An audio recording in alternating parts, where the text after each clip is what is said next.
All right, so today I'm gonna go ahead and give a review of the Rease Goosebox.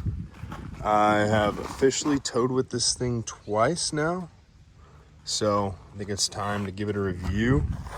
We had the Mo Ride fifth wheel hitch before, and I was using the Anderson. Heard some bad things about the Anderson, so went ahead and switched over to the Rease Goosebox. Got this little stand here with the goose ball on it. It's got a washer and dryer, so it does tend to shake the camper. There's the old style. Got that for sale.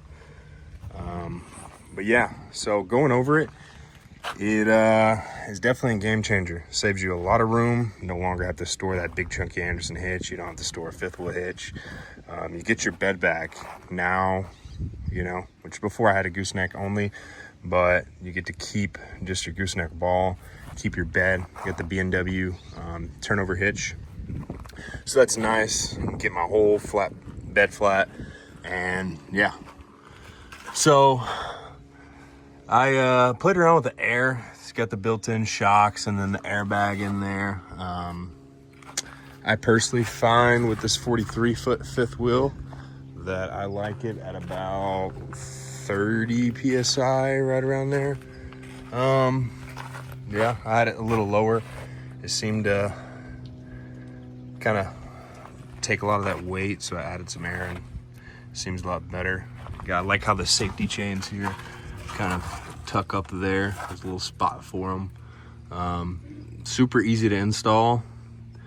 I just backed the truck up here, had it on there, had some 2x4s under it. Basically did it myself. I just had my wife hand me the bolts and nuts. That's what it looks like on the inside. Yeah, not bad. If you got an impact, I had a 1/2-inch impact, so it made it super easy. Just put a wrench here, impact there, zipped them on. These lock washers are really good. Just watched a video on those as well. They're superior, far superior to like the crush washers. Vibrations and stuff, these don't really loosen up. So once you torque it to spec, shouldn't have any problems. Maybe retorque it if you want to be safe, but you really shouldn't need to. So yeah, I really love this hitch. It tows well. I tow it with a Ram 3500 long bed dually. Towed excellent, plenty of room. I didn't try to go 90 degrees because you don't really need to often. If I'm having to turn 90 degrees, I'm probably in a bind anyways, because I mean, this thing is freaking long. There's the tow rig over there. But yeah, I really love this hitch. I highly recommend it. I think it's better than the Gen Y personally. Y'all can hash that out in the comments, but I love that it's got built-in shocks, airbag, all that. It's not some bushings and mechanical setup. Plus, this doesn't void warranties. So yeah, it's been a great hitch. It pulled well. I will say, the only hard part is my truck's a 2015, so it doesn't have the bed camera. So lining it up by yourself is really hard. Best trick that I've heard people say, pull noodle on your gooseneck ball in the truck, line it up with that, take the pull noodle off. So yeah, it's definitely a little tricky. In my other truck can pull it as well. We got a 08 Ram 2500, lot done to it. It's pretty heavily modded. Towed it once with that as well, not far. It's over the recommended weight of the truck, but like I said, a lot done to the truck, so it can tow this fine. Same transmission and motor as in the dually. Just not the extra wheel and not a long bed. It's a short bed, but it towed it well as well. Had zero issues. That was easier to line up by myself because it's a short bed and the cab is smaller. I was able to lean back, stick my head out the sliding back glass. Obviously not out the back glass, but far enough to where I could see the ball, line it up perfect. But yeah, only gripe and complain is, like I said, lining that ball up to get it to center in the truck. But besides that, it's amazing. It's a huge upgrade from your standard fifth wheel. There's no chucking and buckling and all those scary noises. Notice my neighbor has one as well. I might ask him how he likes his. Also, It only comes with 4 bolts. It says that's all that's required.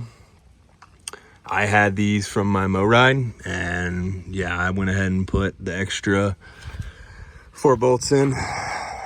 It said only come with 4 bolts. It comes with 8 bolts, 4 per side, and then I put an extra 2 each side. So yeah, I went ahead and did that because the more bolts the better, in my opinion. Rather have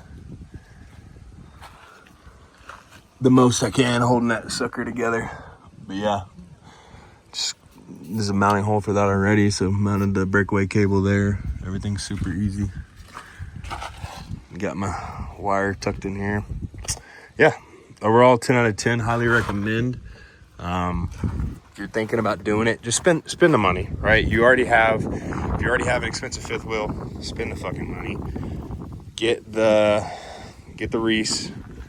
Don't cheap out on the Gen Y. Don't, just get the Rease. Be done with it. I have a little small air compressor I keep in the storage there. I just wheel it out. I got airbags in the dually, so I air the airbags up, air this up before I go. Super fast, super easy. I put like, the airbags are max 100 PSI. I got the Airlift 7500s.